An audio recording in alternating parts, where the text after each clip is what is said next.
Hey, what's up, Logic fans? Welcome to our second section on quantificational syntax 4.2. Here we're going to go over the notion of quantificational forms and substitution instances of them and the main connective of forms and the relationship between all these concepts. And we're even going to formally define the fundamental types of quantificational sentences. All right, let's rock.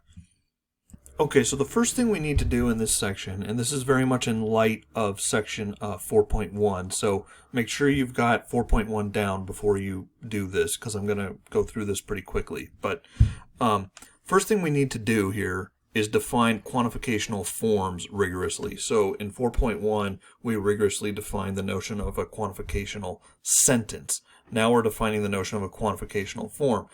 Interestingly enough, we're going to build them in basically the exact same way. And in fact, I've taken pains in the textbook to build them in the exact same sort of patterned way to make it easy for you to pick up on what's going on. So these should look familiar. Instead of QS, quantificational sentence, we've got QF, quantificational form. So these are what the forms are for us right now, okay?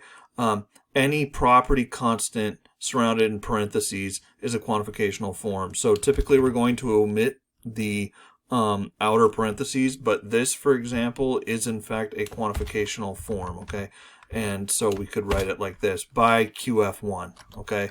Again, typically we'll omit it and it'll just look like this. Similarly, if you wrote it in terms of Y or you wrote it in terms of Z, if you used capital A instead of the capital F, that's totally fine. Any property constant surrounded in parentheses. Notice it does not have to be and should not be appended with an individual constant. It should be the individual variable, the straight up property constant, fx, fy, or fz. Okay? And then after that, everything is built the exact same way. So provided this is a quantificational form, then so is this by QF2. Okay? And everything is built up in the exact same way. So QF3 is ampersand, QF4 is or, QF5 is if then, QF6 is biconditional, and QF7 is the closure clause, which basically says you, in order to be a quantificational form, you have to be built up from the rules QF1 through QF6 in this sort of systematic structured way. So again, make sure you review 4.1 for how to do that kind of thing. I'm just going to do one example here with you really quickly. So my question for you is, which of these is a quantification, are quantificational forms, and which of these are not quantificational forms? Pause now.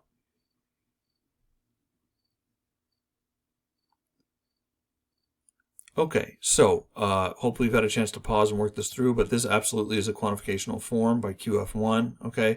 You could also build this, right? So that's a quantificational form.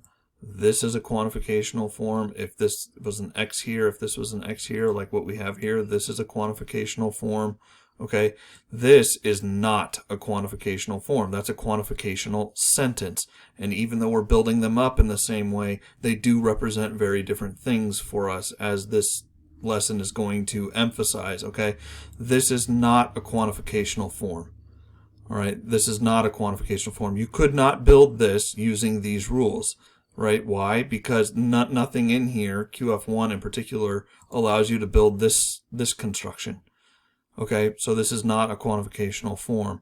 Neither is this. This is a quantificational sentence. All of these are, okay? And they're built in the exact same way that you had practice with in the previous section, 4.1. It's just that now you're using the X, the Y's, and the Z's instead of A, B's, and C's, okay?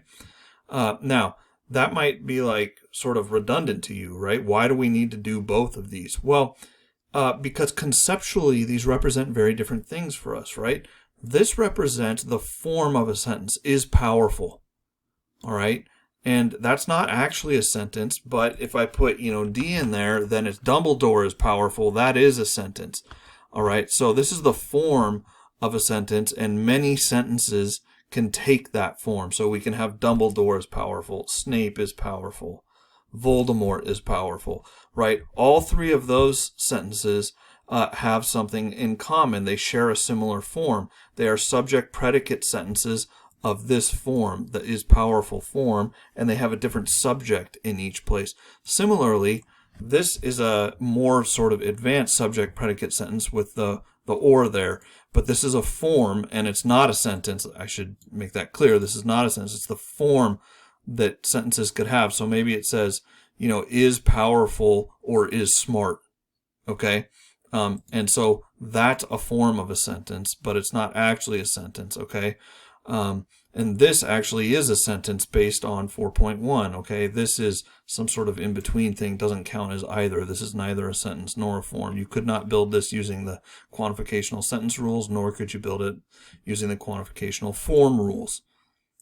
Okay, so now that we've formally defined the notion of a quantificational form, it's important for us to define the notion of a main connective of either a form or a sentence, okay? So it doesn't matter which one, the concept applies equally. So let's read the definition, then we'll look at some quick examples, all right?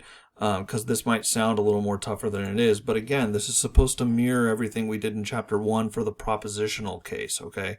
So let alpha be any quantificational sentence or a quantificational form. Either of the things we defined in 4.1 or what we just defined moments ago in this section. Let this symbol represent any logical connective appearing in that form or in that sentence, any of them. So it could be an or, it could be an arrow, it could be a tribar, okay? Then that logical connective is the main connective of the sentence or the form if and only if it's the logical connective which appears in the last line of the form tree of that sentence or form, okay? So, really quickly, let's go ahead and see if you've got this concept down. So for each of these forms or sentences, identify the main connective of them.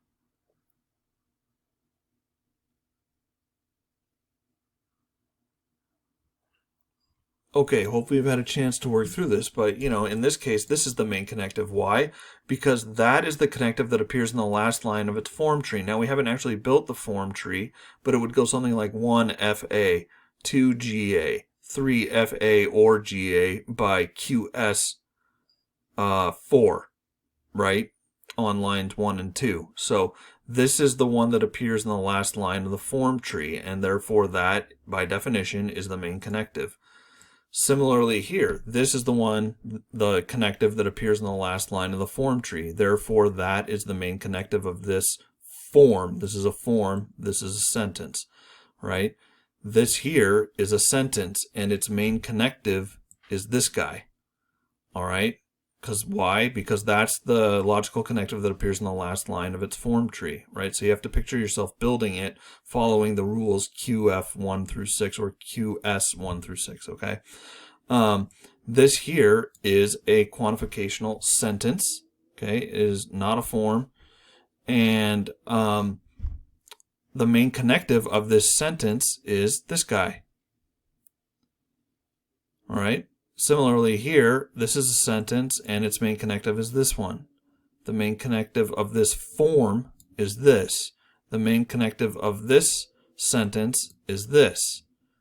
All right, and the main connective here is this guy, and the main connective here is this guy, and the main connective here is this guy. All right, so this is a form. All right, and let me just illustrate to you how to do this formally so that you can actually see one completely done out, okay? But we're saying the main connective is this negation right here. Well, we're going to have to build a form tree to prove it, okay? So we're going to do 1 FY,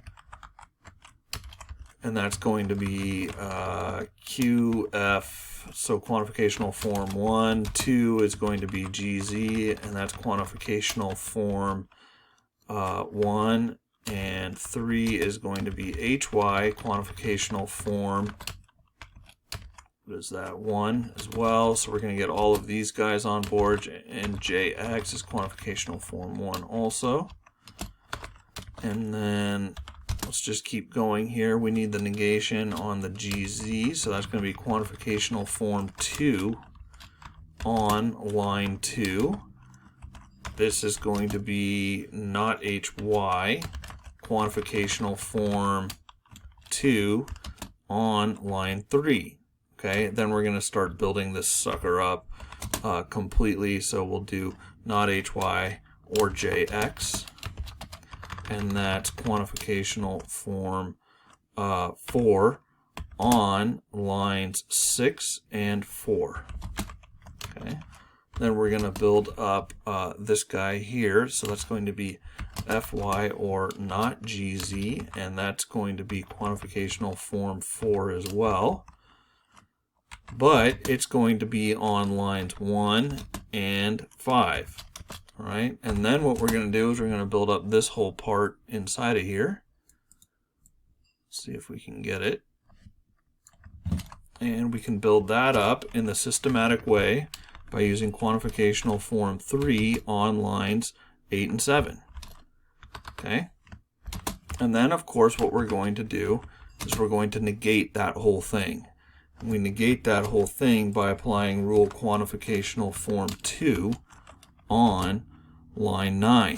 And notice this is the connective that appears in the last line of the form tree. This is the form tree of this form. Okay, so that's the definition then, and so we see the main connective is just the one that appears in the last line. And again, this is all developed in such a way as to mirror what we did in chapter 1, so hopefully it feels familiar and a little bit easier to pick up and a little less opaque than it otherwise might be.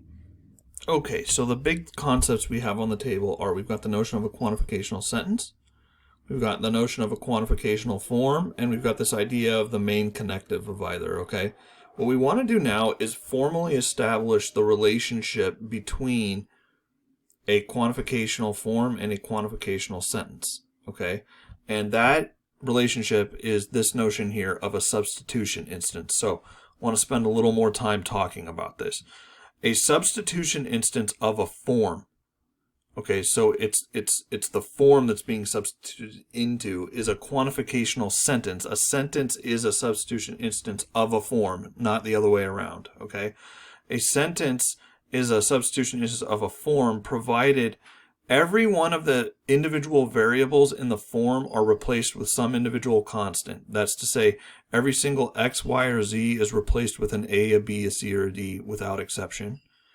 And if the same individual variable occurs multiple times, so if x appears twice, then each of those is replaced with the same individual constant.